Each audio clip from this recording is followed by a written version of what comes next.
Au moment de la fondation d'Artisane, je t'avais dit que je voulais pas du tout être entrepreneur. Et du coup, je me suis certainement dit pourquoi pas moi, très clairement, parce que je suis devenue ce que je pensais que je ne serais jamais, et en toute cohérence. Donc c'est ça l'absurdité de la chose, c'est que parfois on est cohérent alors même que c'est exactement, on pensait ne pas être fait pour ce métier. Je pensais ne pas être faite pour être entrepreneuse, ne pas être capable de mener une entreprise au profit. Maintenant, je me dis pourquoi pas moi qui fais du profit. Et le profit, c'est profitable à la société. Voilà. Et donc oui, j'ai réalisé mon rêve d'enfant. Je suis pas présidente de la République, mais je suis présidente de quelque chose qui est utile à la société. Bienvenue sur Pourquoi pas moi. Je suis Charlotte Desrosiers, la fondatrice de Pourquoi pas moi. Pourquoi pas moi, c'est un podcast avec des témoignages sans coupe, des véritables coulisses de ceux qui ont osé écouter leur petite voix et qui ne le regrettent pas. C'est un bilan de compétences, nouvelle génération, trouver ma mission de vie et écouter ma petite voix, finançable à 100% avec votre CPF. C'est un livre. Et si je changeais de métier, redonner du sens à son travail. C'est le TEDx, je n'ai plus peur du dimanche soir. Et c'est une newsletter hebdomadaire. Pourquoi pas moi? L'invitation à écouter ta petite voix. Un immense merci à Anne-Sara de s'être livrée ainsi derrière mon micro. Elle partage à cœur ouvert sa vulnérabilité, ses questionnements, ses déceptions et la perte de 2 enfants. Être entrepreneuse et mère d'une famille nombreuse, c'est possible. Elle en est la magnifique preuve. Le rêve d'Anne-Sara était de faire l'ENA, mais la vie l'aura amenée sur un tout autre chemin. Après des études littéraires, elle fait une grande école de commerce, puis passe son barreau. En voyant son profil LinkedIn, on pourrait croire que la route a été toute droite. Pas vraiment. Anne-Sara a su prendre des portes dérobées, tout en restant fidèle à qui elle est. Aujourd'hui, elle est la maman de 5-7 enfants et fondatrice de la première école en ligne d'art et d'artisanat en France, Artesane. Je ne vous en dis pas plus, je vous souhaite la bienvenue dans l'univers d'Anne-Sara Ballus-Samuel.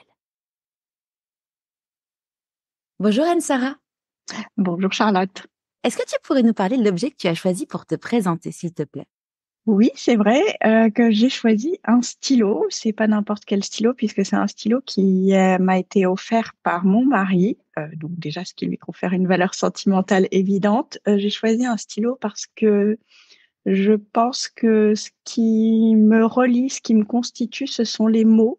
J'adore écrire à la plume, donc c'est une des raisons pour lesquelles j'ai choisi un stylo. C'est un peu voilà, j'ai même commencé ce que je fais aujourd'hui par des mots, puisque c'était par un blog et les gens venaient autant pour les photos que pour le lire. Je crois qu'ils aiment bien que je leur raconte des histoires. C'est peut-être une vie future que je me réserve, d'écrire des livres.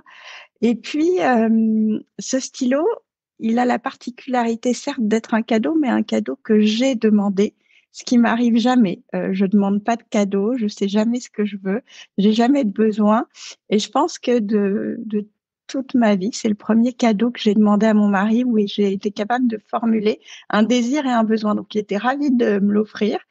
Et moi, je l'ai toujours chez moi. Voilà. Ça fait combien de temps, du coup, que tu l'as? Ça fait 1 an, donc pour te dire que j'ai mis du temps à trouver ce dont j'avais besoin, puisque j'ai 37 ans, donc c'est une étape de ma vie à 36 ans d'avoir su identifier quelque chose dont j'avais besoin ou Et, envie. et qu'est-ce qui, selon toi, quel a été l'élément déclencheur dans ta vie qui a permis que tu puisses justement identifier ton besoin?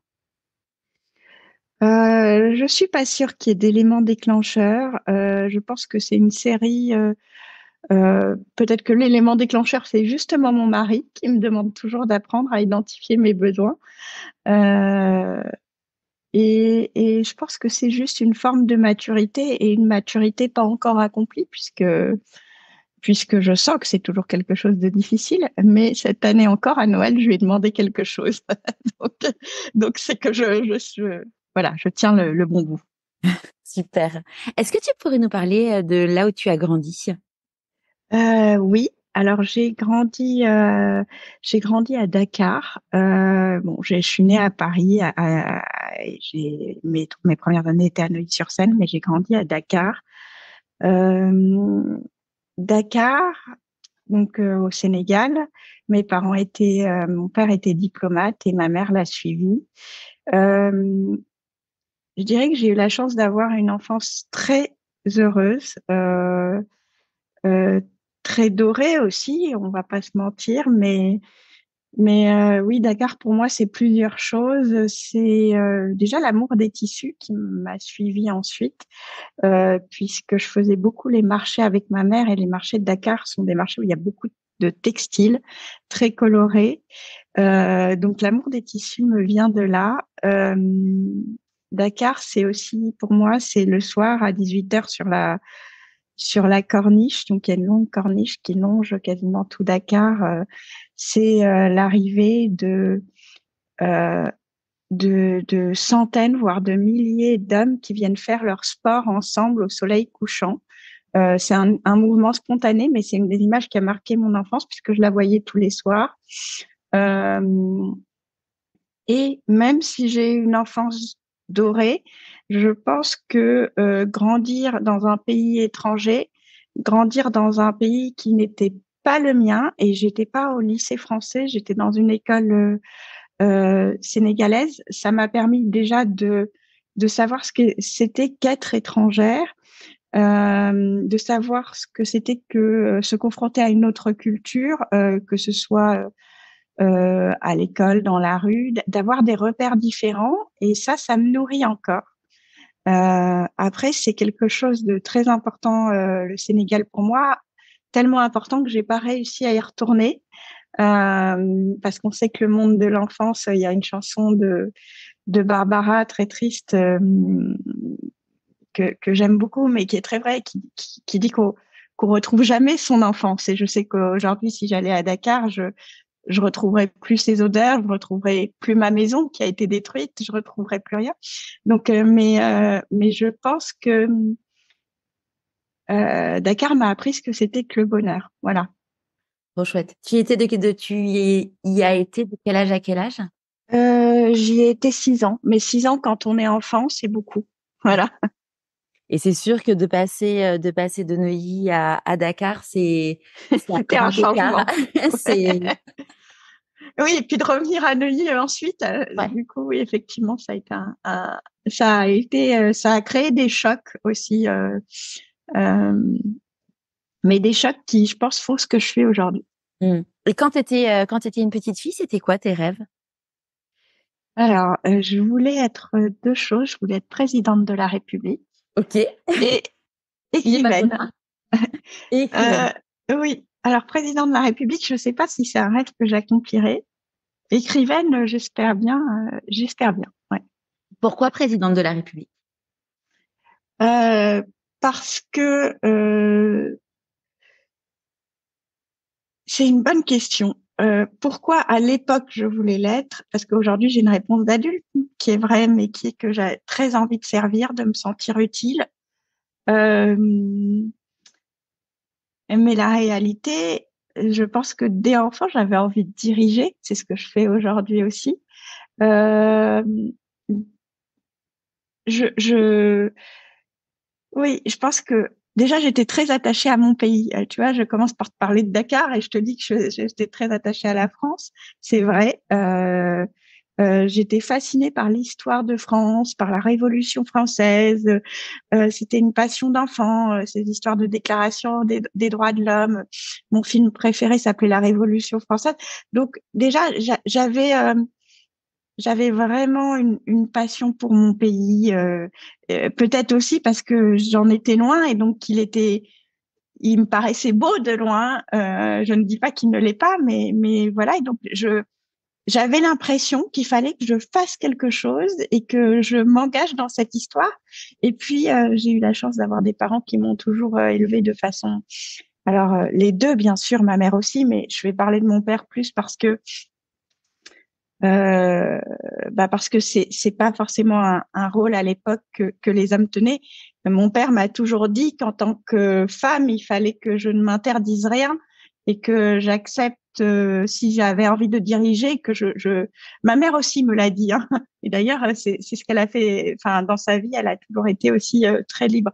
Mais voilà. Et c'est vrai que je voyais mon père qui était, il est à la retraite maintenant, un grand serviteur de l'État. Ça me paraissait très noble. Il avait vraiment le sens du service et j'ai hérité ça de lui. Voilà. Et donc, j'avais envie d'être présidente pour ça. Trop chouette. Et donc du coup, tu fais Neuilly, Dakar, Neuilly. Comment ça se passe le retour en France? Avant Dakar, avant Neuilly, je suis rapidement passée par Jakarta en Indonésie. Le retour en France se passe moyennement parce que de Dakar à Jakarta et de Jakarta à Neuilly, il y a des choses toutes bêtes. Quand on a eu une enfance très protégée avec des journées d'école qui s'appellent les journées continues. Donc moi, j'allais à l'école de 7 à 13 heures. Je savais pas ce que c'était que de traverser une route ou une rue, parce que à Dakar, ça marche pas trop comme ça. En tout cas, pas quand on est petit. À Jakarta, c'est une ville de voitures. Je mettais 2 heures tous les matins en voiture pour aller à l'école. C'est une ville très encombrée, très polluée. Je savais pas, en fait, aller à l'école. J'habitais à 200 mètres. Je ne savais pas faire ça. Donc déjà, je me suis sentie très nunuche. Avec quel âge? J'avais 12 ans. Donc Pour le collège, oui, pour le collège, je savais pas prendre un bus, je savais pas prendre un métro. Donc déjà, je me suis sentie un peu en retard sur mes autres camarades. Et en revanche, j'avais pas forcément les références qu'ils avaient. J'en avais d'autres. Donc à cet âge-là, c'est pas toujours facile. C'est le début de l'adolescence, c'est le moment où... Donc oui, ça a été assez difficile, surtout que je suis rentrée dans un lycée privé catholique de filles. Dans une école où il y avait que des filles, du coup, c'est... Oui, Ouais. voilà. Déjà que les enfants sont pas tendres entre eux, les filles entre elles. Oui, moi j'étais un peu un garçon manqué et donc voilà, ça a été difficile, mais c'est très bien parce que ça m'a appris aussi qu'il faut qu'il faut être ouvert dans tous les sens. C'est facile de dire on est ouvert quand on est enfant de diplomate, qu'on a vu le monde entier, mais à l'inverse, il était nécessaire que je m'ouvre à mes camarades à Neuilly, il était nécessaire que je m'adapte et voilà, il n'y a pas quelque chose qui est mieux que l'autre et je suis contente d'être passée par là, même si ça n'a pas été facile. Tu as des frères et sœurs? J'ai une petite sœur, ouais. Donc, du coup, vous n'avez pas forcément, si elle est plus petite, elle est beaucoup plus petite que toi? Non, elle a 2 ans de moins que moi. Donc, elle a du coup vécu un peu comme toi aussi, c'est... Oui, longtemps, elle a dit, quand on est arrivé en France, elle disait qu'elle voulait rentrer à la maison. Et la maison, c'était clairement pas la France, c'était le Sénégal. Donc oui, ça a été compliqué. Comment ça s'est passé, du coup, les études pour toi, comme, au moment de choisir, comme... De choisir ce que je voulais faire. Mais j'ai continué à vouloir être présidente de la République. Les études, ça s'est passé, je dirais, avec des hauts et des bas, parce que j'étais une bonne élève, euh, avec les défauts des bonnes élèves. Donc peut-être avec l'envie de... Oh, je me suis mis beaucoup de pression. Et je dirais pas d'ailleurs que je regrette de mettre de la pression, mais je me suis mis la pression. J'étais dans un collège-lycée que tu connais, donc tu sais combien il peut être exigeant, voilà, tenu par des jésuites. Donc les jésuites, la philosophie, enfin des Xavier exactement, mais voilà, c'est la philosophie jésuite. Donc la philosophie jésuite, c'est qu'on peut toujours mieux faire. Euh, et et des parents euh, exigeants aussi, qui m'ont beaucoup poussée, qui avaient ma mère est libanaise, donc elle a fui la guerre euh, et et donc elle savait ce que, enfin, je pense qu'elle avait été très bonne élève aussi, mais bon, je crois que donc elle apportait un peu de douceur dans l'exigence du lycée et mon père et lui était boursier, il a fait le parfait, HEC Sciences Po Léna. On avait beaucoup de parfait. Je parle au sens Ah, académique, hein, oui, oui, on mais s'entend. Mais en tout cas, mais impressionnant sur le CV. oui. Et donc moi, il fallait que je réponde à ça, et mes parents voulaient que je fasse une prépa. Et d'ailleurs, moi, je voulais faire une prépa. Et Je... puis à Sainte-Marie, là où enfin, moi j'étais pas à Oui, Sainte-Marie, mais j'étais au bout de la rue où il y oui. avait des mixte. Mais en tout cas, c'était une mentalité où tu fais pas une prépa, tu t'as raté ta vie déjà. Enfin, moi je sais que j'avais fait ES, on me regardait genre Oui, déjà, ES, c'est pas déjà très bien. ES, j'avais un peu l'impression d'être une paria. De toute façon, les L, il y avait même pas L, hein, c'était S, ES. Il y avait 2 classes de ES, 3 de S, parce que bon, ils nous acceptaient quand même un peu, mais voilà, tu faisais pas de prépa, c'est. Et puis bon, il fallait faire les plus grandes prépas de France, sinon tu t'étais en Ouais, échec. Mm. c'est ça. Et je me souviens, enfin, donc moi, je voulais faire une prépa. Et m'a d'abord dit à Sainte-Marie que, voilà, en seconde, la personne qui s'occupait de nous m'a dit, mais Anne-Sara, tu n'y songes pas, tu es au ras des pâquerettes. Ah, Tu ne peux j'adore. même pas envisager une prépa. Euh, J'avais une super prof de français qui m'a poussée à faire elle, parce qu'évidemment, comme tu le disais, même si Sainte-Marie était, était plus tolérant avec les L que Sainte-Croix, mais oui, voilà. Je voulais faire elle, j'adorais les mots. J'ai dû l'imposer parce que voilà, mes parents, ils auraient Que été plus elle, rassurés surtout que je que fasse elle, ça. c'est beaucoup. Enfin, tu vois, enfin, moi, c'est ce que je disais à l'époque. C'est que bon, moi, je voulais pas faire elle parce que il y avait pas de sujet, mais c'est beaucoup plus difficile la L parce que enfin, le maths, c'est bon, c'est pas bon. Enfin, c'est beaucoup plus difficile d'être bon en L que d'être bon en. Enfin, après, ça dépend de son cerveau, mais en tout cas, c'est les gens qui réussissent en L, c'est des gens waouh quoi. Enfin, moi, en tout cas, ça m'a toujours impressionné. Oui, alors que moi, je suis très impressionnée par les gens qui réussissent en maths parce que clairement, il me manque une base de ce côté-là. Donc, mes parents, au départ, ont eu un peu peur, hein. Ils voulaient vraiment que je fasse S parce qu'on leur avait dit d'avoir un INCS. J'ai fait L, et de ce choix-là, je retiens que c'était le bon pour plein de raisons. Et le premier, c'est que si on a une attirance pour quelque chose et qu'on est bon dans ça, ça paiera toujours, pour peu qu'on y mette les moyens. Et donc moi, je voulais pas faire normal sup, mais bon, donc j'ai fait L, j'ai fait une prépa. J'ai été à Henri IV, n'en déplaise à la personne qui m'avait dit que j'étais au ras des pâquerettes. C'était mon choix. Vraiment, j'ai adoré la prépa. Euh, c'est vrai que c'est quelque chose de très exigeant, mais je tiens à dire aussi que si on a envie de le faire, eh ben on le fait. Voilà. Et si on n'a pas envie, on le fait pas.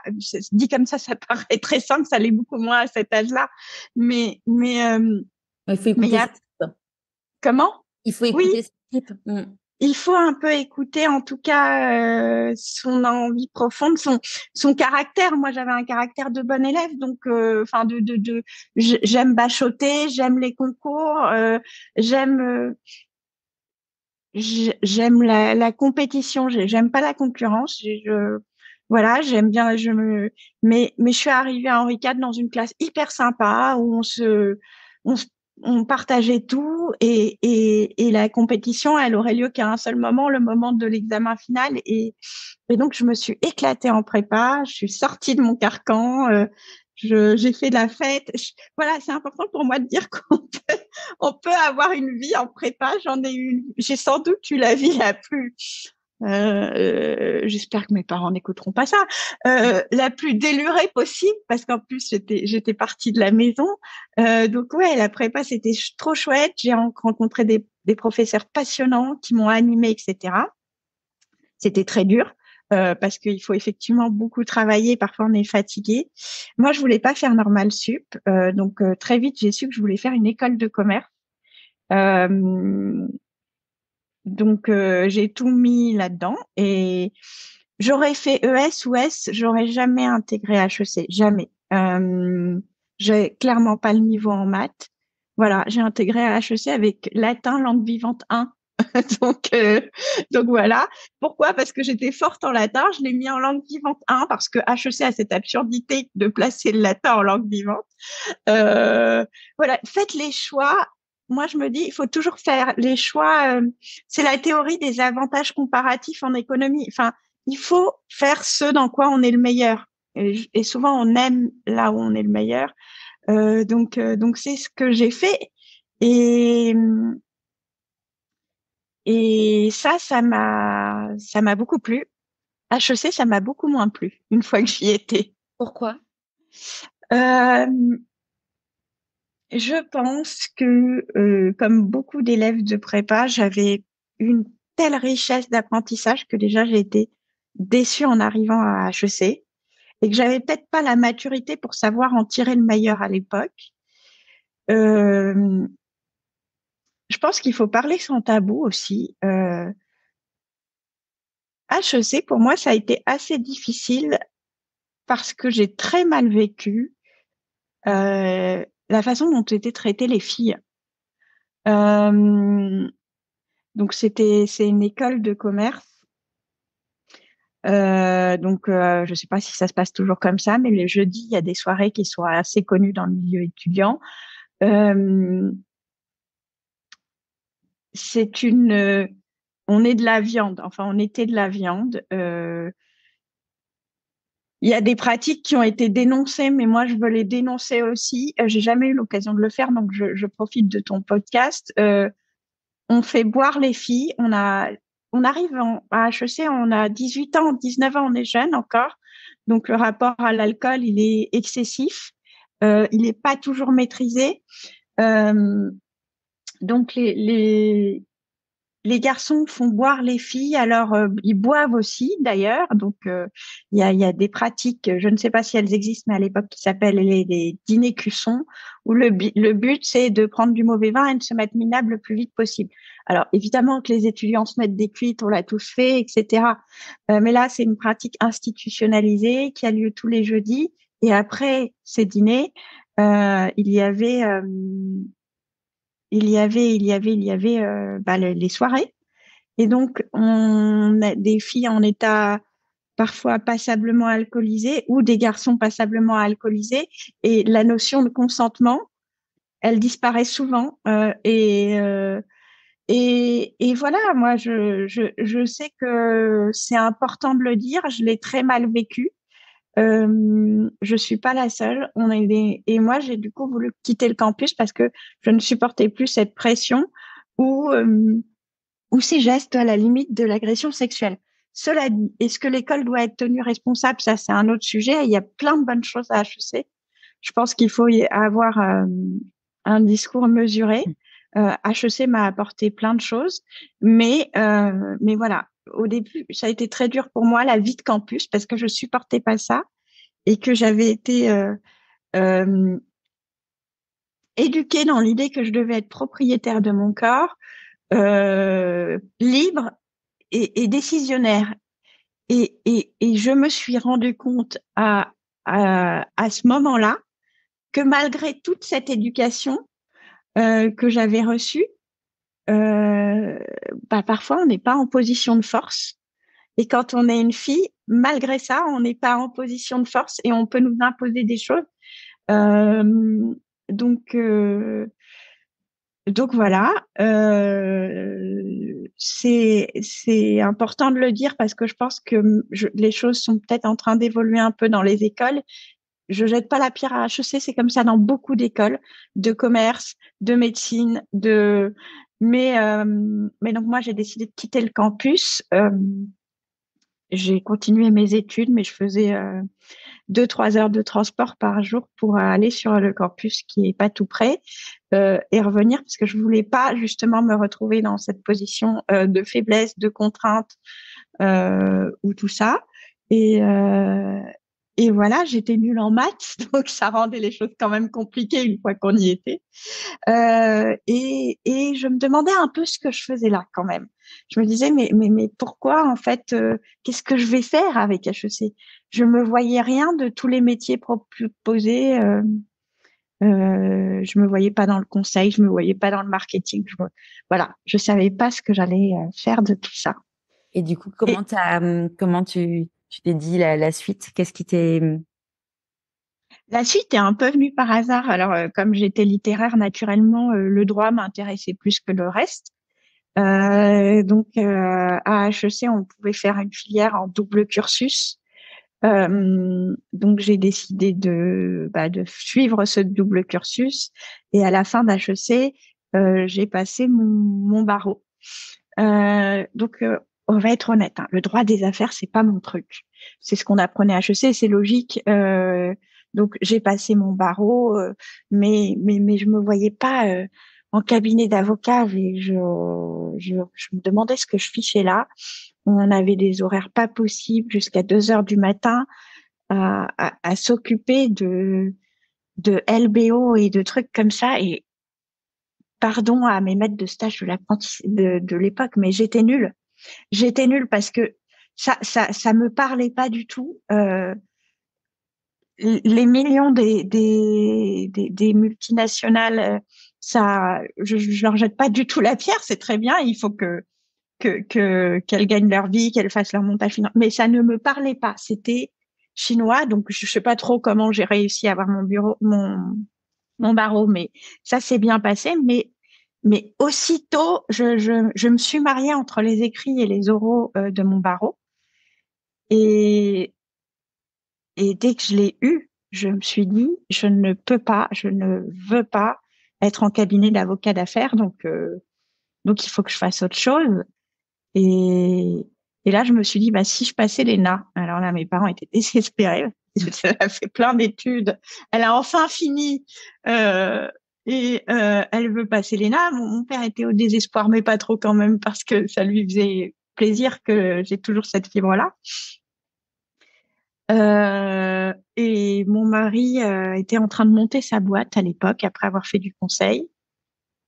Euh, et, euh, et on s'est dit, fichu pour fichu, entre les démarrages d'une boîte et un concours très difficile, et ben on va y aller. Et puis voilà, donc j'ai commencé par le préparer seul. Puis j'ai réintégré une classe prépa. Je t'avais dit que j'aimais bien ça. Voilà, j'ai adoré, j'ai trouvé ça passionnant, je me suis éclatée. Euh, et j'ai passé 2 fois l'ENA. La première fois, j'ai raté.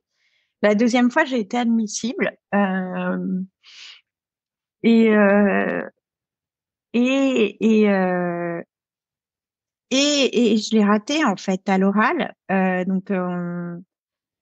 d'une place. Donc je me suis toujours dit que j'aurais un peu plus travaillé mon sport, ça serait passé. Ma nullité en saut en hauteur m'a perdu. Et là, on s'est tous un peu demandé. Enfin, je dis on s'est tous, mon entourage s'est un peu demandé ce que j'allais faire euh, et comment j'allais survivre à ça. Enfin, survivre, c'est un grand mot, mais depuis Rebondir. toute petite, je disais, je veux passer cette école, je veux être présidente de la République. Enfin, c'était mon rêve d'enfant et on a souvent envie de réaliser son rêve d'enfant. Et donc, mon entourage était authentiquement dévasté. Moi, je l'ai raté en plus de vraiment très peu, hein. Comme je te dis, ça s'est joué à, j'étais la première recalée. Euh, le grand oral s'était très bien passé. C'est pas ça qui m'a fait rater. Donc, tout ça pour dire que le tableau, enfin, c'était un séisme autour de moi. Euh, et moi, c'était pas un séisme. Alors, soit c'est que j'ai une bonne capacité de résilience, peut-être, sans doute même. Sûrement. Mm. Parce que quand on voit son rêve d'enfant s'effondrer, bon, c'est vrai que. Mais, euh, mais au moment où j'ai passé l'ENA, je cousais déjà beaucoup. C'est ce qui me permettait de tenir en classe prépa parce que c'est chouette les prépas, mais faut avoir de quoi s'aérer. Euh, je suivais des cours en ligne. Euh, Et depuis toute petite, j'adorais les savoir-faire, etc. J'avais vraiment poussé dans la couture. J'avais atteint un niveau quasi professionnel moi-même. Et voilà, lors du grand oral, le grand oral de l'ENA, à l'époque, il y avait une partie un peu entretien classique. Il y avait des questions beaucoup plus techniques et tout, mais on donne son CV. Donc, j'avais marqué la couture sur le CV, donc ça leur avait donné l'occasion de me faire passer sur le grill sur tout le textile économique, enfin tout le tissu textile économique en France, des crises économiques du textile, le machin. Et à la fin, ils me posent des questions plus personnelles sur ils me disent, mais si ça a une telle place dans votre vie, mais pourquoi vous n'en faites rien pourquoi c'est pas dans votre projet professionnel, etc. Et le paradoxe, c'est qu'au moment où j'ai raté l'ENA, après cette journée passée dans le noir à actualiser seule dans ma chambre la liste, et où tout d'un coup on n'apparaît pas, quoi. Pour le Minitel à l'époque. Oui, c'est ça. Ça y est, c'était la première Internet. ouais. Et où on n'apparaît pas et où normalement, moi je me suis juste dit bon, ok, ça sera pas ça, mais quand même, je crois qu'il y a quelque chose qui me titille, c'est de monter une boîte en rapport avec l'enseignement. Et quelque part, je t'ai dit que j'adorais la prépa, je t'ai dit que j'adorais enseigner, enfin non, que j'adorais apprendre, mais c'était dans les deux sens, c'est-à-dire que quand on est prépa, souvent, quand on a fait une prépa, on peut ensuite enseigner. Donc, j'avais beaucoup donné des cours à des élèves en prépa, j'avais fait passer des connes, et j'adorais moi-même continuer d'apprendre. Je suis la fille qui se demande encore si elle va pas s'inscrire l'année prochaine en licence 1 de psycho, passer 18 CAP, etc. Donc ça, je je sais pas, pour le coup, ça s'est fait très vite, mais en janvier, je travaillais sur le business plan de ce qui est aujourd'hui Artesane, donc l'entreprise que j'ai fondée.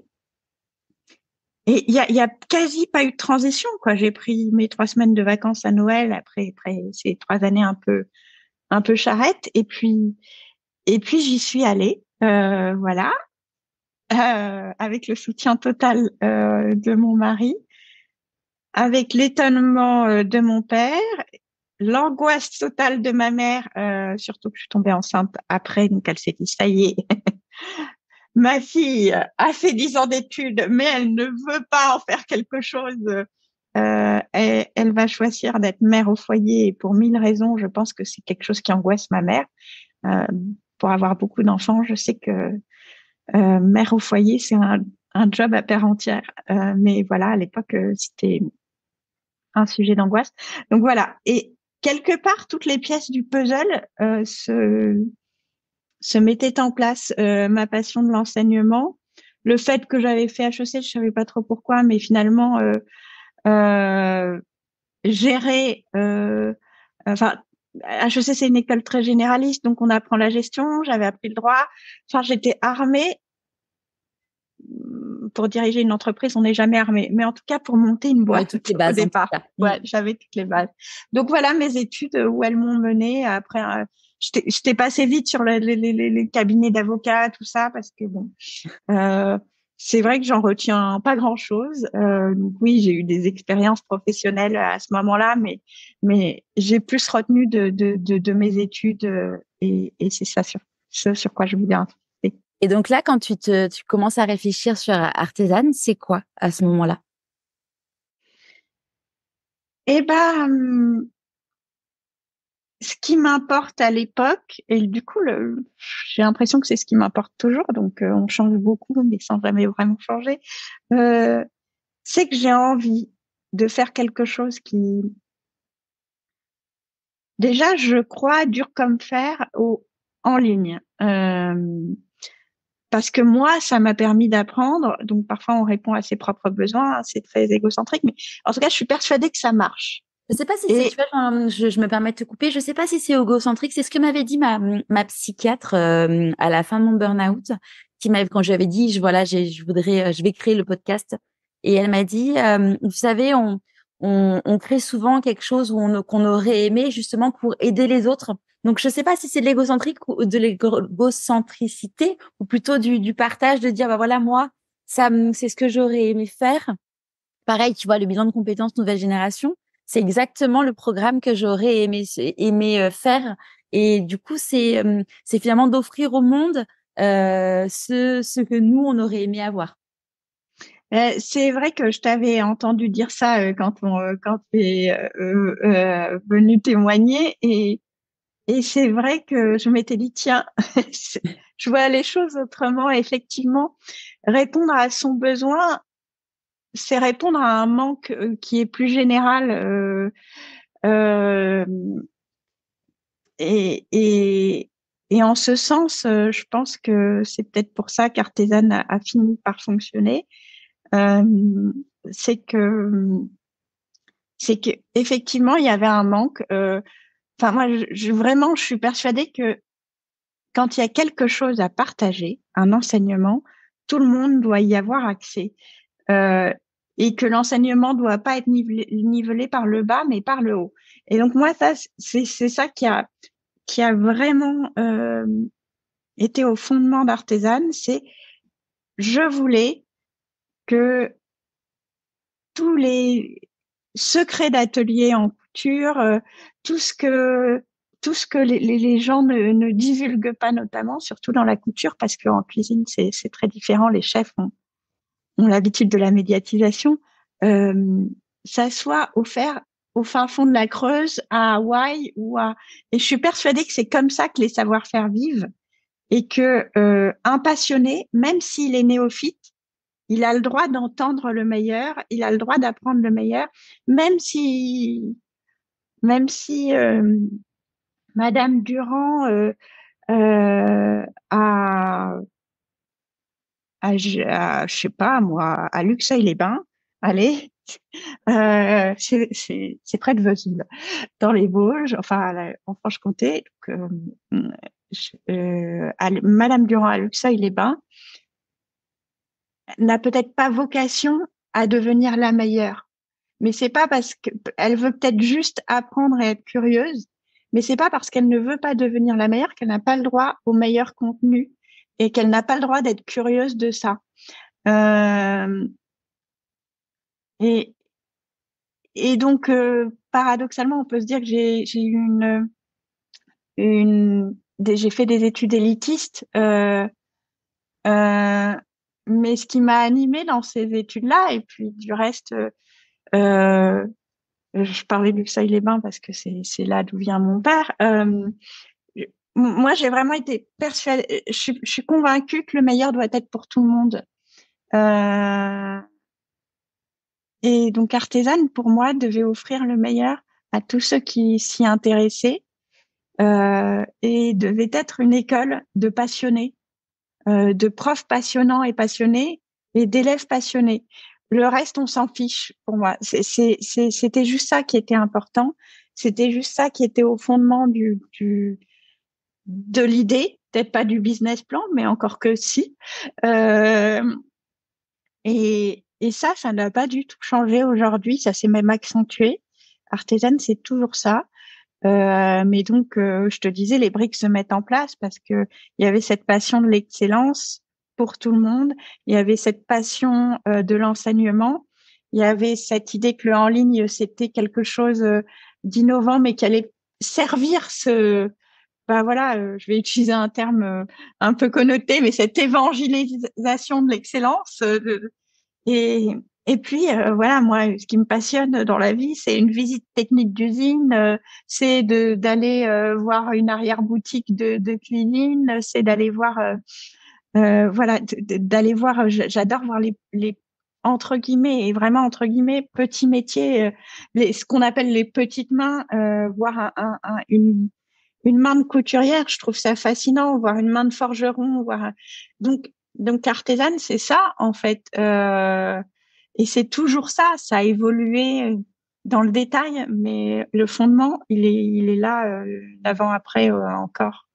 Ce que je trouve chouette, c'est que souvent, en effet, entre la vision initiale et la vision et que sont les entreprises quand elles sont vraiment portées avec le cœur, c'est finalement c'est la même on garde le cœur qu'on a écrit sur un bout de papier quelques années avant. Oui, et je pense que j'écrirai la même chose. Ouais, t'as raison, c'est le cœur est là. Et quand du coup, tu as créé Artésane, donc l'idée c'était, est-ce que tu avais en tête tout de suite l'idée que ça serait donc d'aller chercher les talents, les meilleures personnes dans chaque domaine? Oui, oui, oui. Ça, c'est même ce qui a été difficile au début, parce que il faut bien se remettre dans le contexte. On est avant Covid. YouTube commence, Instagram commence, mais c'est le début. Les fonctions réelles, live et tout ça, ça n'existe pas. On oublie qu'on a vécu ça. Mais en tout cas, la vidéo est pas du tout quelque chose de commun, encore moins dans les savoir-faire manuels. Un savoir-faire manuel, c'est quelque chose qu'on peut pas apprendre en ligne. En tout cas, le nombre de portes qui se La sont croyance que les fermées. personnes Ouais. avaient. Oui. Oui, oui. Et en plus, que je te disais, on a une tradition assez forte du secret. Et ça, c'est encore quelque chose où nous, on bataille contre. Moi, je suis convaincue que ces secrets-là sont faits pour être partagés. Comme ça, ils peuvent évoluer, survivre et même vivre et qu'ils ont un avenir et que c'est ça qui fait de nous, un pays avec des métiers innovants, même dans ceux qui sont séculaires. Euh, et donc, oui, artisane, pour moi, au départ, le, ça s'appelle les cours vidéo de loisirs créatifs. Et il y a donc ça, c'est ce qui est marqué en dessous du logo. Donc ça c'est dès le business plan et ça va un peu évoluer. Ça va se transformer en apprendre à créer. Euh, Peut-être parce que je voulais retirer le mot loisir créatif. On pourra y revenir, mais voilà, c'est déjà ça. Et à ce moment-là, je me souviens que j'ai fait HEC. Il était temps que je m'en souvienne, parce que je savais toujours pas quoi en faire. Et donc, je toque à la porte de l'incubateur d'HEC, qui est un processus de sélection. Mon dossier est retenu. Et, euh, et voilà, je veux aussi dire ça parce que j'ai commencé par une note négative sur cette école. Rien n'est tout noir ou tout blanc. Sans l'incubateur HEC, je ne sais pas si j'aurais réussi à monter artisane. J'y ai rencontré des gens formidables qui m'ont beaucoup aidé. Ça m'a aidé à structurer ma pensée. J'ai compris, même si je suis pas une grande réseauteuse, combien le réseau était important. Ouais, c'est Euh, HEC, une des clés en dehors de l'enseignement, c'est son réseau. Exactement, et c'était vrai. Ça peut être un réseau immédiat comme je te mets en relation avec un tel ou un tel. Moi, par exemple, une des relations fondamentales qui a été faite par le biais de l'incubateur, c'est notre société de production, donc qui produit tous les cours vidéo aujourd'hui, donc depuis 9 ans, qui a grandi avec nous. On partage désormais les mêmes locaux et c'est plus qu'un partenaire, c'est un ami et on a créé le modèle artisan ensemble. Il serait pas tel quel aujourd'hui et cette personne a réussi à accepter de me faire confiance et de s'adapter à mes idées pour créer quelque chose qui n'existait pas dans le milieu vidéo et personne ne filmait les arts manuels comme et je lui dis souvent qu'il est le seul en France à savoir faire ça. Mais en tout cas oui. Donc c'est important pour moi de dire que j'ai été aidée, qu'on réussit pas tout seul du tout. Je sais d'ailleurs toujours pas si j'ai réussi quoi que ce soit, mais en tout cas, Artisan existe. Et au-delà de l'équipe, dont j'aurai peut-être l'occasion de reparler, au début, il y a aussi, euh, il y a aussi le fait de d'oser toquer à des portes. Je me suis vraiment fait violence pour aller présenter mon dossier à l'incubateur. J'avais dit que je serais jamais entrepreneuse. Je pensais que j'étais la dernière personne faite pour ça. Et en fait, je sais pas, c'est pas quelque chose du tout qui m'attirait. Moi, j'étais persuadée que j'étais faite pour le public. Le privé, je, j'ai, j'ai mis longtemps à comprendre, et je pense que c'est ce que j'ai compris au fameux grand oral de l'ENA. J'ai mis longtemps à comprendre que le privé servait aussi l'intérêt général et que je pouvais être utile à mon pays en créant des emplois, en créant des solutions, en créant, en répondant à un besoin et que c'était tout aussi utile et que c'était politique aussi. Voilà. Donc c'est peut-être pour ça que c'est pas grave si je suis pas présidente de la République. Et tu disais au début, du coup, c'était dans la baseline, il y avait le mot loisir créatif. Aujourd'hui, on peut passer un CAP grâce à Artesane. Ouais. De quand qu'est-ce qui t'a amené à faire ce switch, du coup, vraiment de la professionnalisation? Il n'y a pas eu de switch en fait, mais effectivement, pourquoi j'ai retiré le mot loisir créatif? Déjà parce que je trouve qu'en France, il a une connotation négative. Le loisir créatif, on a tendance à penser collier de pâtes. Euh, et, et, et justement, je veux qu'il perde cette connotation et qu'on le réinvestisse d'un sens plus noble. Euh, c'est peut-être parce qu'on a une vision négative des loisirs en général en France, je sais pas, il faudrait faire une psychanalyse nationale, mais en tout cas, le loisir, enfin moi, je voulais me concentrer sur la notion de création, la notion de passion et la notion d'art et d'artisanat. Euh, quand une femme coud chez elle, elle ne fait rien d'autre que de créer quelque chose, de le créer avec ses mains et de créer une chose qui peut être très belle. Et donc, c'est pour ça que petit à petit, j'ai fait euh, disparaître le mot loisir. Mais pour moi, en revanche, nos cours vidéo s'adressent, c'est ce que je te disais, à des passionnés, donc qui peuvent le pratiquer par passion uniquement, ou se poser la question, et ça s'est fait un peu par hasard, mais se poser la question de se professionnaliser, d'entamer une reconversion. On a eu l'occasion d'en discuter les deux. Euh, et donc, ça s'est fait un peu par hasard, tout simplement parce que je voulais passer mon CAP couture. Et je te disais que j'avais jamais fini d'apprendre. Et donc, hop, un nouveau besoin auquel j'ai envie de répondre.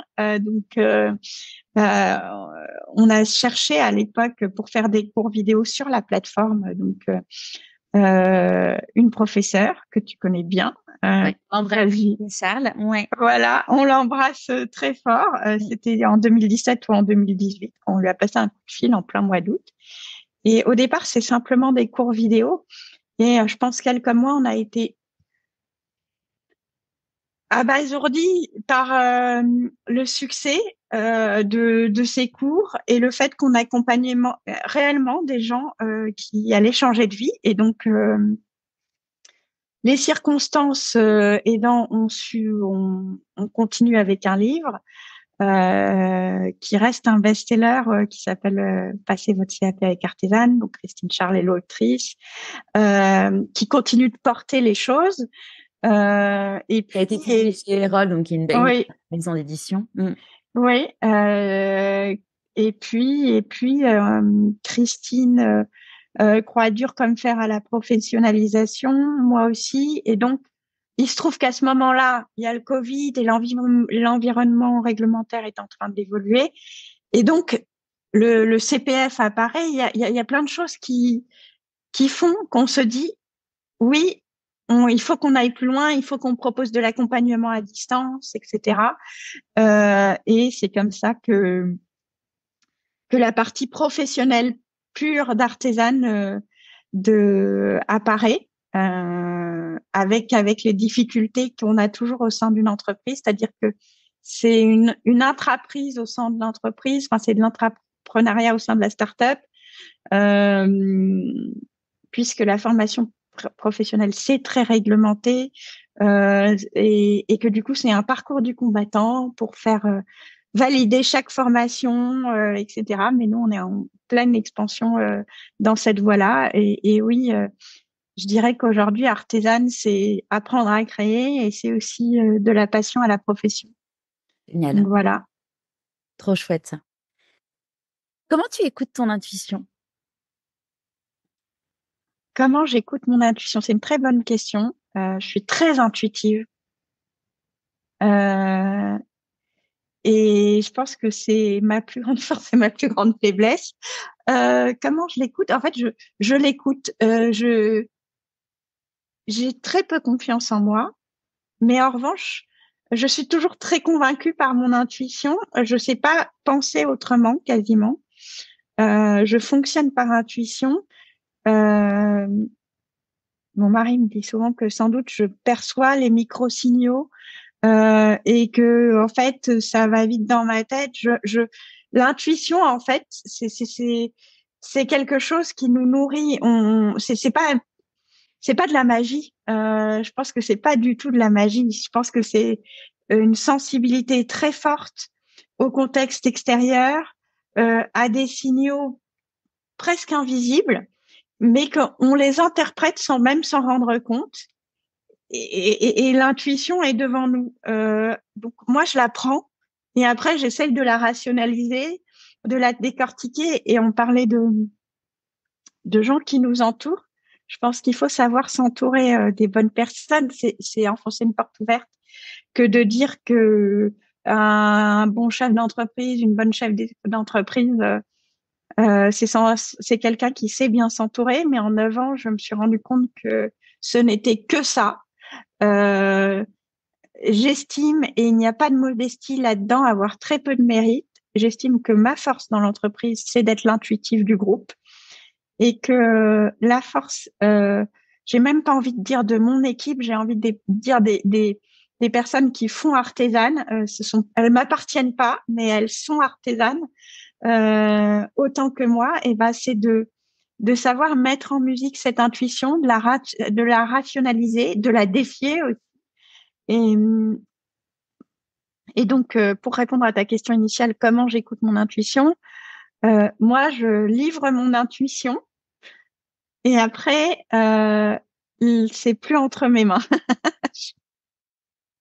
Dans ton parcours d'entrepreneuse, tu as une singularité, c'est que tu es une maman d'une famille très nombreuse, on peut dire. Oui, oui, j'ai atteint le taux de 50% sur la famille nombreuse, ce qui veut dire que j'ai 5 enfants.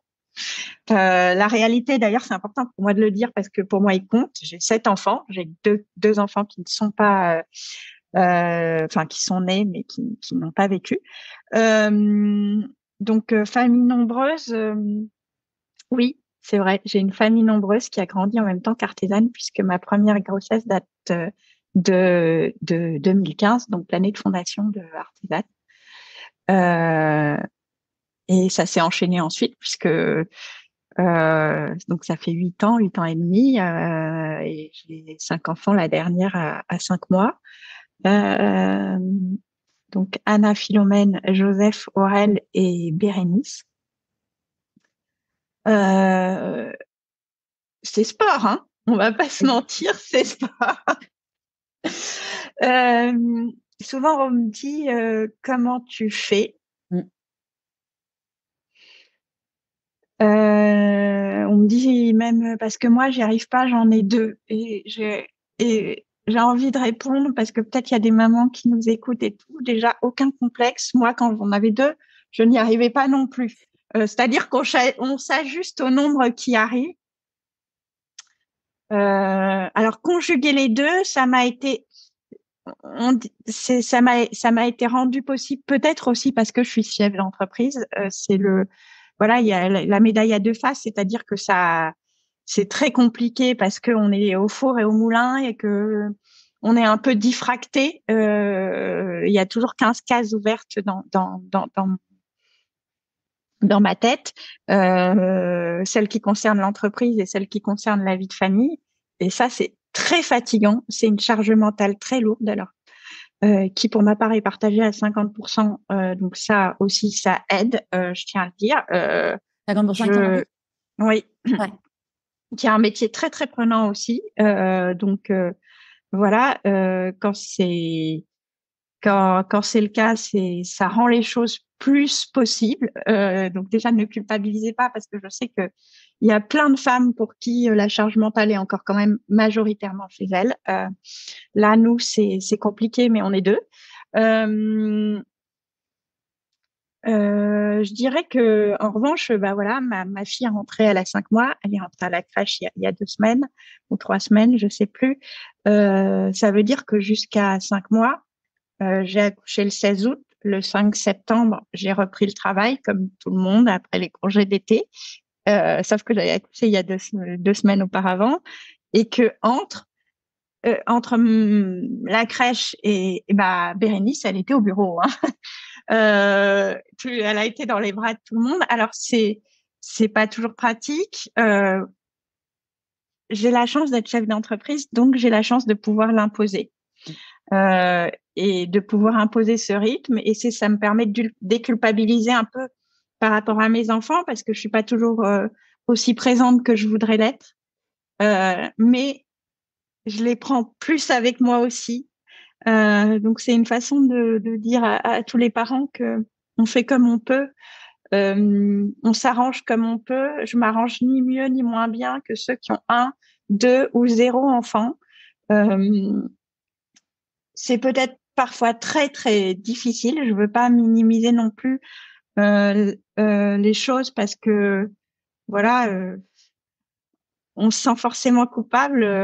Je suis le genre de maman qui oublie les rendez-vous de pédiatre. Vous voyez, enfin, je suis très imparfaite.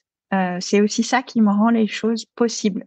La perfection est impossible quand on est mère tout court. Et quand on est mère de 5 enfants et chef d'entreprise aussi. Donc, mon travail, et comme toutes les mères, c'est de l'accepter et de me dire que ça fait pas pour autant de moi une mauvaise mère. Mes enfants sont très fiers de moi, de ce que je fais. Et ça me fait très plaisir. Ils ont grandi avec Artisan, ils ont grandi dans Artisan, dans les locaux d'Artisan.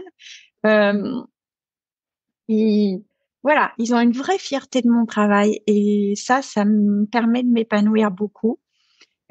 Après, comme toute personne, j'ai un gros travail à faire sur moi-même et donc sans doute sur mon rapport à bah, la culpabilité et à la gestion de mille choses en même temps. Il faudrait que j'apprenne parfois à pas faire mille choses en même temps euh, parce que euh, on peut toujours se retrouver je sais que c'est un sujet que tu connais, et on peut toujours se retrouver à deux pas du burn-out. Et souvent, je l'ai senti. Euh, Notamment à des moments où j'avais eu des grossesses très compliquées. Euh, donc, d'une part, moi, je me suis fait aider. Euh, j'ai vu des psys et il n'y a aucun problème avec ça et je n'ai aucun problème avec ça. Et surtout, si les gens qui nous écoutent ont besoin d'aide, ou sentent qu'ils débordent, il faut le dire. Moi, je pense que euh, ça m'a sauvé la vie. Ça peut paraître fort de dire ça, mais ça m'a sauvé la vie dans le sens où je pense que ma vie se serait effondrée, soit au niveau de la boîte, soit au niveau de la parentalité, soit à tous les niveaux, si je n'avais pas à un moment demandé de l'aide. Alors, je dis pas que je m'en sors tous les jours. Je dis pas que je fais pas encore plein d'erreurs. J'en fais beaucoup. Euh, Mais je te dis, maintenant, j'accepte de dire à mon mari que j'ai envie d'un stylo plume. Et voilà, je sais pas quoi dire de plus, si ce n'est que j'ai beaucoup de chance. J'ai une famille qui va bien, qui est heureuse. Euh, L'entreprise, elle connaît des hauts et des bas. Et évidemment, euh, c'est toujours quand ça va pas en entreprise que ça va pas dans la famille. Et quand on en a 5, il y en a toujours un qui a un petit souci. Donc ça, peut-être qu'aujourd'hui, je l'accepte. Longtemps, par exemple, je me suis plainte de ne pas pouvoir prendre de congé maternité. Euh, le dernier Bérénice, j'avais dit, bah, cette fois-ci, je change. Je vais prendre un congé maternité parce que je pense que c'est la petite dernière. Et si je le fais pas, j'en aurai jamais. Et j'aurais jamais offert ça à mes enfants, etc. Et puis, Artisan a connu des moments hyper difficiles sur lesquels on n'a pas trop communiqué, mais dû aux circonstances, à la crise. On est une entreprise qui est en croissance, donc ça, c'est hyper chouette, dont le modèle fonctionne, mais une entreprise, même en croissance, peut avoir plein de vrais sujets parce qu'on a des sujets techniques, où on se dit, mais est-ce que l'entreprise peut survivre? Et connaître ce genre de crise alors qu'on est enceinte de 8 mois et qu'on se rend compte que, bah non, en fait, le congé maternité, on va pas pouvoir le prendre, et bah, c'est dur. Et tu me demandais quel était l'élément déclencheur pour mon stylo. J'en sais rien, mais je crois que j'ai accepté quelque chose que j'avais jamais accepté pour mes autres grossesses. J'ai accepté que peut-être c'était un peu moi qui voulait me retrouver dans des situations où je cumulais. Ma gynéco m'a dit une chose très juste. Elle m'a dit, mais je lui disais, ah, mais parfois j'aimerais être comme toutes ces femmes qui sont en congé maternité et que je croise au café du coin quand moi je cours pour prendre mon café et que je les vois poser à manger un brownie parce que elles sont enfin en congé maternité. Elle me dit, mais est-ce que vraiment, vraiment vous tiendriez 2 jours? Et là, je me suis projetée et je me suis dit, est-ce que je supporterais d'être en congé maternité? Et je me suis rendu compte que non.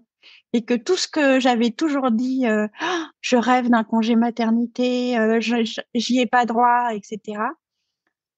Mais j'étais l'unique responsable de pas prendre de congé maternité, que si j'en avais réellement besoin, j'en aurais pris. Et que certes, j'ai un cerveau un peu surchargé, que parfois il faut que je me calme parce que objectivement, c'est trop. Mais qu'en revanche, bah, j'avais toujours adoré faire des choses en même temps. Je t'ai dit que je m'étais mariée et que j'avais passé mon barreau en même temps, que j'avais fait Pour moi, la vie, c'est en même temps. J'avais lancé Artisane et j'avais fait un bébé en même temps. Euh, et en fait, d'accepter que c'était ça mon choix de vie et que c'était ça qui me motivait, ça m'a permis pas de régler complètement la frustration, mais de faire un peu plus la paix avec ça. Et peut-être que dans les 10 prochaines années, je vais continuer à faire la paix, j'espère. Il y a quelque chose qui m'a beaucoup touchée tout à l'heure. Tu as dit, j'ai de la chance, tout va bien. Tu nous as dit que tu avais perdu deux bébés. Oui, Je trouve ça génial que tu arrives. Enfin, voilà, il y a des personnes et il y a aucun jugement, hein, qui s'effondrent et qui se disent toute leur vie, qui vivent ça avec ça comme un fardeau. Comment toi, parce que du coup, je crois que c'est 2 enfants, mais qui sont pas nés en même temps. C'était des grossesses différentes. Comment oui. tu as traversé ça? Alors, d'abord, j'ai perdu une petite fille, Emmanuelle, donc qui est la sœur jumelle d'Aurel, et qui donc et a perdu la vie à quelques semaines avant la fin de la grossesse. Euh, je sais pas comment on traverse ça. Déjà, pour moi, ça a été important qu'elle ait une tombe, qu'elle ait un nom. J'y pense tous les jours. Euh, je crois pas en Dieu. Ça rend les choses très difficiles. J'aurais préféré croire en Dieu parce que je me dis qu'elle n'existe pas nulle part. Euh, donc, ce qui était important pour moi, c'était le lieu où on l'a enterrée, donc en Normandie, près de la mer. C'était d'en parler à ses frères et sœurs, qui du coup considèrent qu'ils ont une sœur. Donc, pour moi, elle n'a pas vécu, mais elle a existé. Ce qui est compliqué aussi, c'est que c'était une grossesse gémellaire, donc on vit avec un enfant vivant et un enfant mort dans son ventre, donc le ventre est aussi un tombeau. Euh, je vais te dire des choses un peu glauques, mais parce qu'il y a peut-être des personnes qui traversent ça, donc l'enfant se désagrège petit à petit dans le ventre et on accouche donc d'un enfant presque momifié et d'un enfant vivant. Donc on accueille la vie et la mort en même temps. Euh, Bah déjà, je me suis fait aider. Je m'étais déjà, enfin, par la même personne qui m'a accompagnée avant, donc un pédopsie.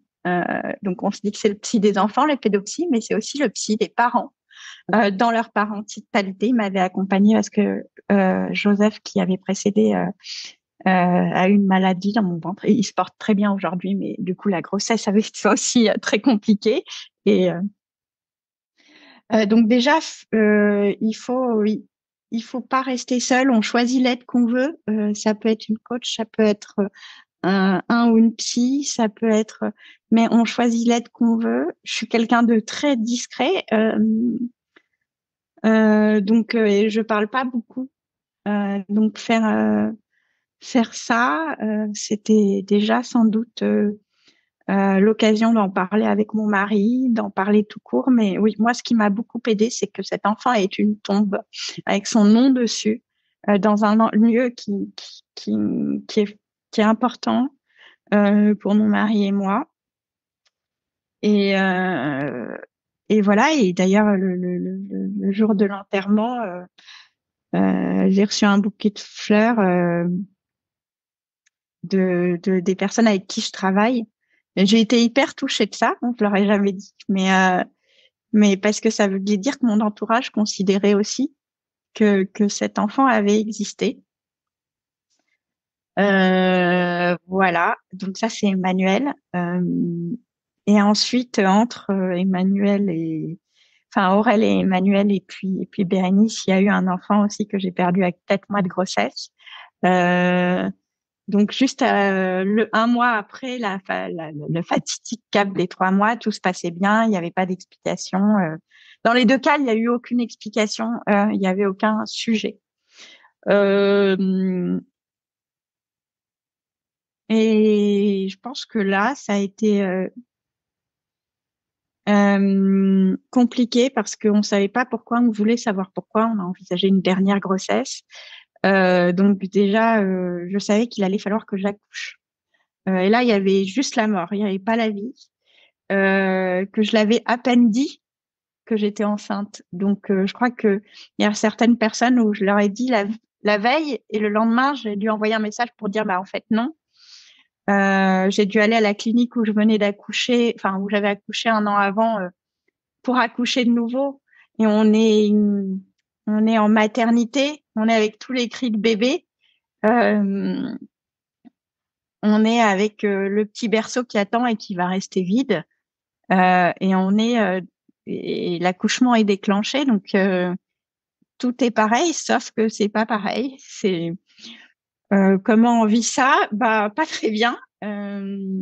Surtout que là, j'étais à une date limite et j'étais trop émotive, enfin trop touchée parce que bon, je suis quand même une ancienne avocate, donc j'ai fait mes recherches après, et donc je le dis ici, votre enfant, il peut avoir un nom même à 4 mois de grossesse, contrairement à ce que on m'a dit à la maternité, et on m'a dit, bah non, mais il sera traité comme un déchet, donc vous pouvez pas récupérer le corps et vous pouvez pas l'enterrer. Et en fait, c'était faux, mais je l'ai su après.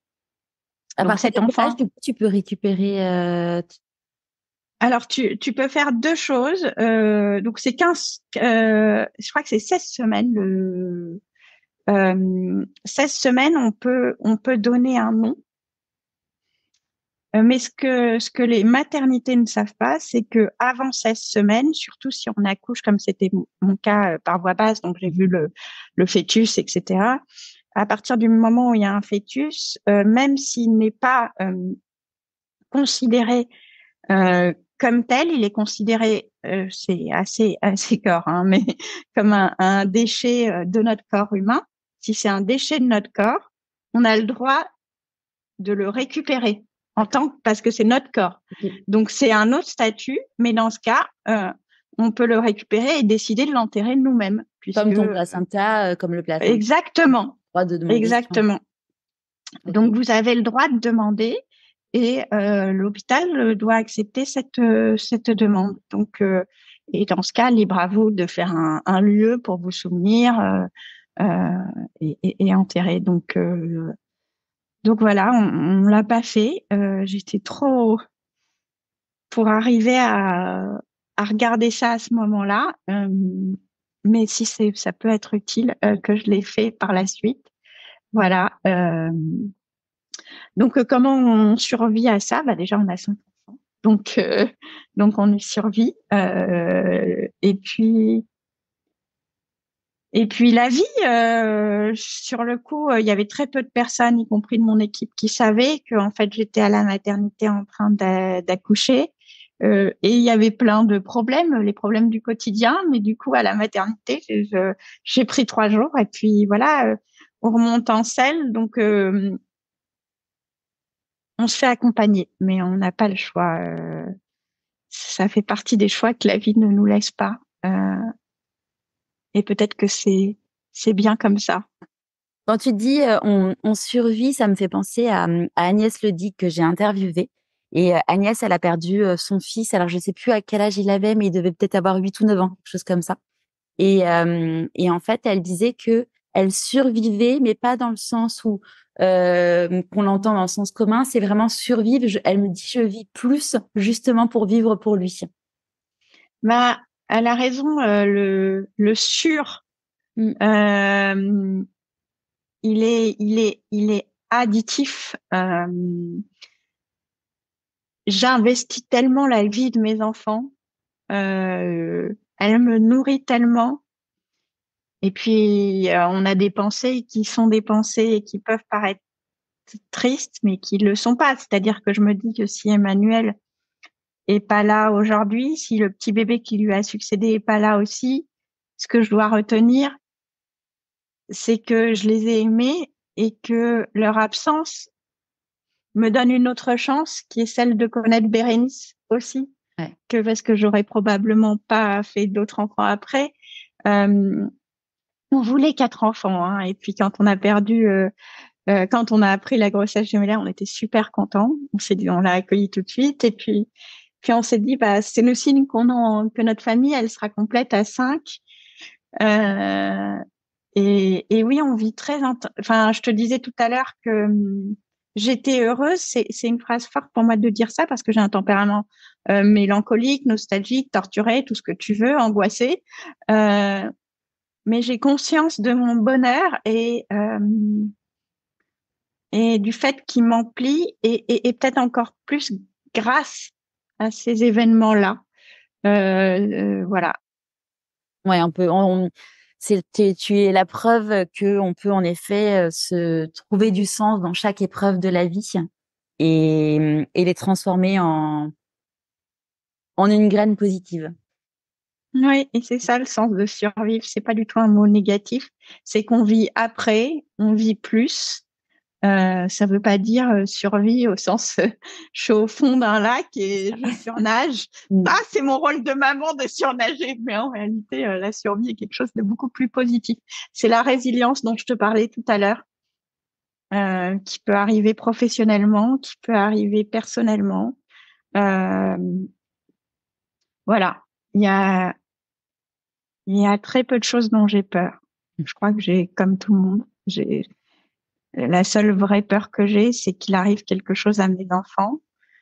Et voilà, c'est arrivé euh, à des enfants qui n'ont pas vécu.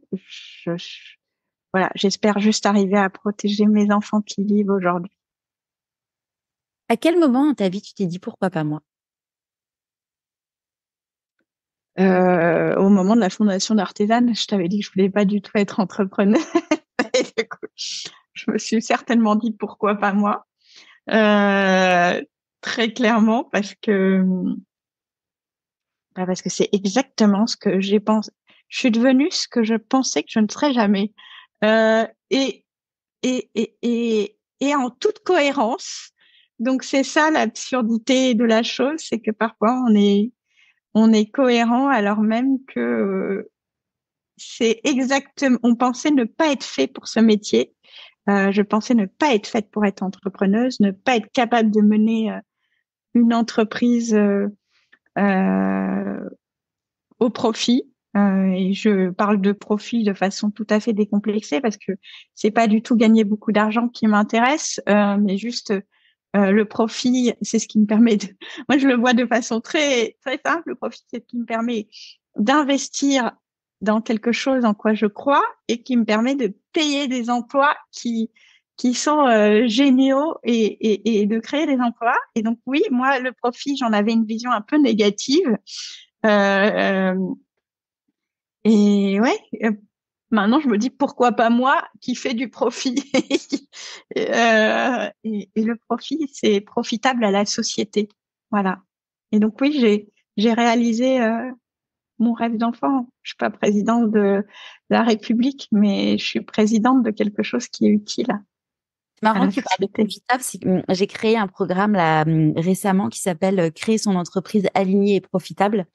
Et justement, dans la notion de profit, on entend par le fait de, voilà, c'est profitable pour la société, c'est profitable pour soi, c'est rentable parce qu'on a besoin, on a des réalités économiques qui sont nécessaires.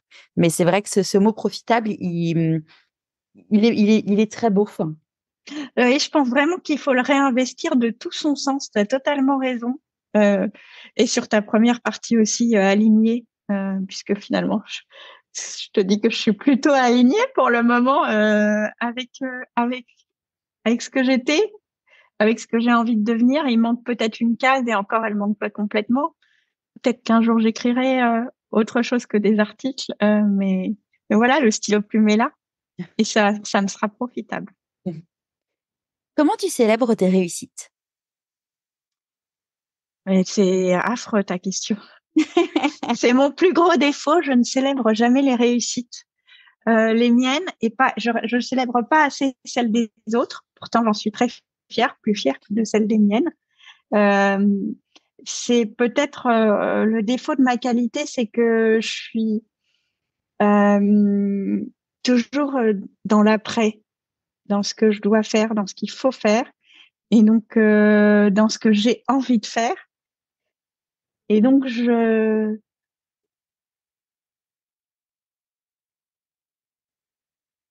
c'est une superstition qui, à mon avis, me vient de mon éducation un peu jésuite. Déjà, on peut toujours mieux faire. C'est ce qu'on me disait sur mon bulletin. Euh, donc, je n'ose jamais célébrer une réussite parce que pour moi, elle n'est pas complète et elle est jamais totale. Elle est jamais. Je pense que j'ai pas fait attention, mais je pense que j'ai dû te dire 25 fois non réussi que ma réussite n'était pas certaine, que euh, qu'artisane n'était pas finie et c'est tout ça est vrai.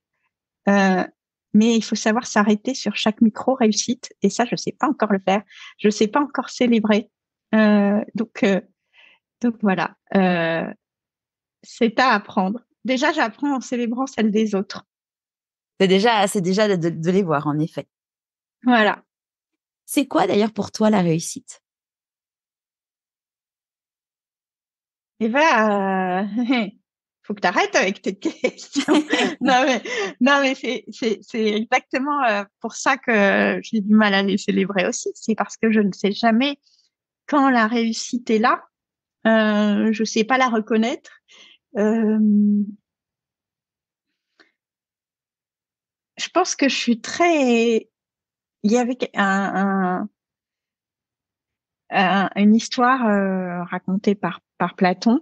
Alors Platon, c'était le nom de mon chien, mais c'est aussi le nom d'un philosophe grec. Donc c'est quelque chose que j'aimais beaucoup dans l'enfance. C'était Platon, mon chien. Et puis après, j'ai aimé beaucoup le latin et le grec. Donc cette histoire de Platon dans la bouche de Socrate et qui raconte que qu'un vieux sage, Solon, n'a jamais su dire si un homme, les hommes allaient le voir et lui demandaient s'il avait réussi, s'ils avaient réussi ou non, s'ils allaient réussir, et il disait, bah, tu ne le sauras que ta mort venue. Et c'est vrai que pour moi, la réussite, c'est quelque chose sur lequel on se retourne et qu'on contemple a posteriori. Donc peut-être qu'aujourd'hui, je me dis en tout cas que ma famille est réussie et je souhaite qu'elle le reste. Euh, la réussite, c'est des moments où on se sent en convergence avec nos envies, les moyens qu'on a mis pour les réaliser et ce qu'elles apportent aux autres. Mais c'est vrai que j'ai l'impression que c'est en regardant derrière qu'on s'en aperçoit. C'est quoi pour toi un échec? Un échec, c'est marrant parce que les échecs, ça devrait être le truc dont j'ai le plus peur, parce que je suis faite comme ça, je suis faite pour passer des concours, etc. Et paradoxalement, c'est ce à quoi c'est bien survécu. Jusqu'à maintenant, un échec, c'est un moment où on réalise qu'on a fait des erreurs, qu'on n'a pas pris les bonnes décisions. Est-ce qu'on aurait pu les prendre ou pas? Je ne sais pas, mais voilà, on regarde derrière soi et on voit le résultat dans le présent des erreurs. Ça, c'est très vrai pour une chef d'entreprise. J'imagine que c'est très vrai en tant que parent aussi. On voit que l'erreur, enfin que la situation complexe dans laquelle on se trouve est née de toute une série de mauvaises décisions. Et on se dit, mon Dieu, j'aurais dû faire ça. Ça m'arrive tous les jours. Et ça, je les vois beaucoup plus que les réussites, surtout chez moi. Mais c'est toujours facile d'avoir l'esprit critique. C'est beaucoup plus facile. Le Mais cerveau est c'est fait comme ça. Ouais. ouais. Mm. Donc un échec, c'est quand on se rend compte qu'on n'a pas pris les bonnes décisions et qu'on en vit les conséquences. Qu'est-ce que tu penses que la petite Anne-Sara de 6 ans dirait si elle te voyait aujourd'hui? Euh, Elle me dirait peut-être deux choses, trois. Elle me dirait, reviens me voir au Sénégal. Elle me dirait, tu vois, tu es capable d'avoir des enfants. Parce que comme j'aimais pas jouer à la poupée, j'étais persuadée que je serais incapable d'élever des enfants. Et la troisième, elle me dirait, bon, hein, il est temps d'écrire maintenant. Voilà. Trop chouette. Dans la vie, on dit que quand on fait des choix, il y a des renoncements. C'est quoi pour toi tes renoncements? T'as vu que c'est quelque chose avec lequel j'avais du mal à renoncer. Je te dis que alors c'est pas macroniste, mais je fais tout en même temps. Euh, Mes renoncements. Alors pour moi, le renoncement, c'est quelque chose où on choisit. En tout cas, c'est pas le destin. C'est nous, on doit choisir à un moment quelque chose ou quelque chose d'autre. J'ai temporairement renoncé à l'écriture. Euh, euh, Est-ce que j'ai renoncé à beaucoup de trucs? J'ai du mal avec ça, donc faudrait que j'apprenne parfois à renoncer. Voilà, c'est tout. C'est l'écriture pour le moment. Et l'écriture, c'est ton rêve, c'est d'écrire quoi? Un roman de... Oui, des romans, des romans. J'écris beaucoup hein, dans mon quotidien, des articles, on écrit des revues pour artisanes, donc j'écris beaucoup d'articles sur l'histoire de la mode, des choses comme ça.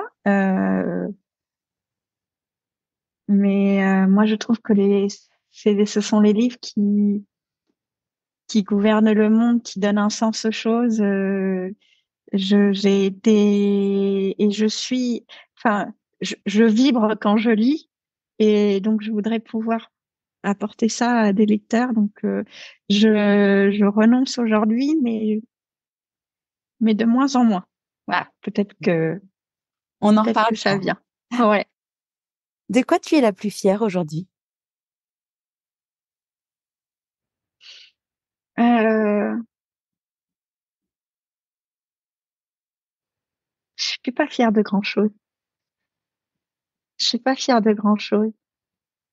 Je pourrais te dire que je suis fière de mes enfants et de mon mari, mais je considère que oui, ils m'emplissent de fierté, mais que c'est pas grâce à moi, peut-être un peu aussi.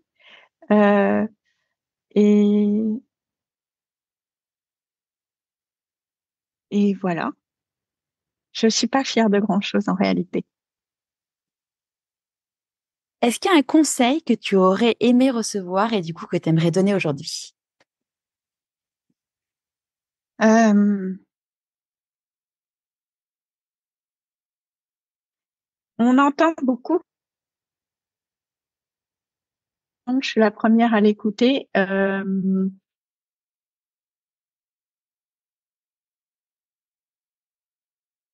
votre intuition à l'épreuve de la réalité.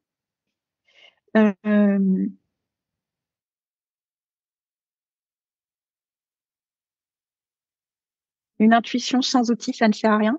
Ah. Ouais, je suis toujours là, mais j'ai dû me. Il y a des travaux juste à côté. Oui, J'ai basculé le il n'y wifi, a pas moi. de problème. J'ai enlevé la caméra, mais je suis toujours là. Pas de problème. Non, mais écoute, oui, on peut se casser la figure si on ne fait qu'écouter son intuition. Donc oui, vous avez vos tripes, vous avez tout ça, mais l'intuition n'est rien sans l'épreuve de la réalité. Donc déjà, quand vous avez des idées, confrontez-les aux autres et au réel et, et testez, apprenez, apprenez à reculer quand il faut. C'est quoi le meilleur conseil qu'on t'ait donné? À moi, Ouais.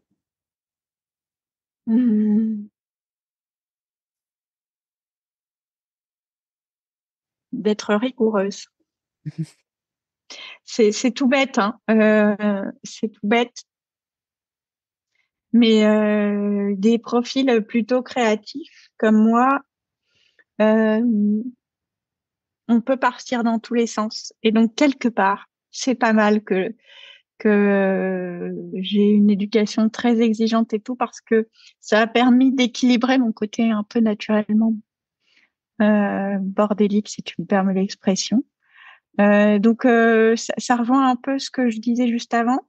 Essayez de soit de vous entourer de personnes contraires, mais contraires positivement, euh, euh, soit en tout cas, oui, voilà, il faut avoir une ligne de conduite. La rigueur, c'est pas juste savoir aligner des chiffres, ce que vous avez peut-être compris, je ne sais pas très bien fait, mais c'est aussi d'avoir une colonne vertébrale, d'avoir un chemin, de s'y tenir, d'être droite dans ses bottes, d'être honnête.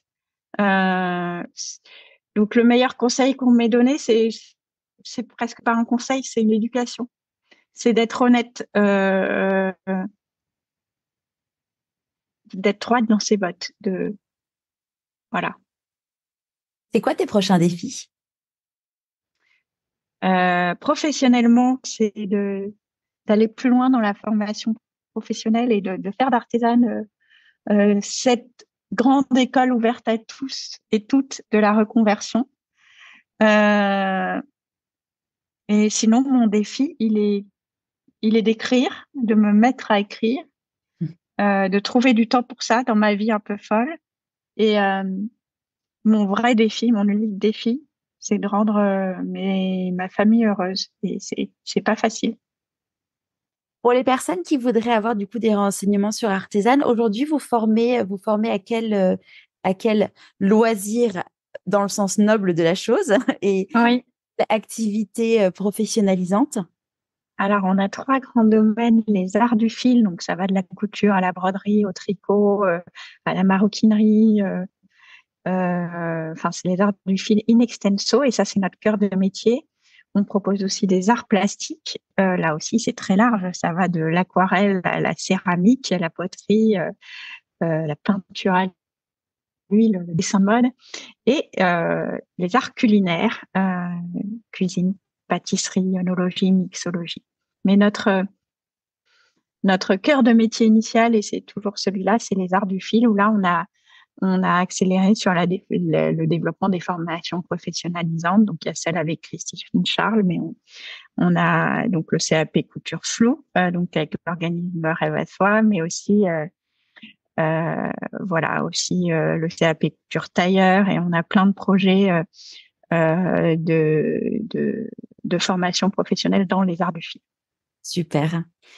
Mais il faut toujours commencer par la passion avant.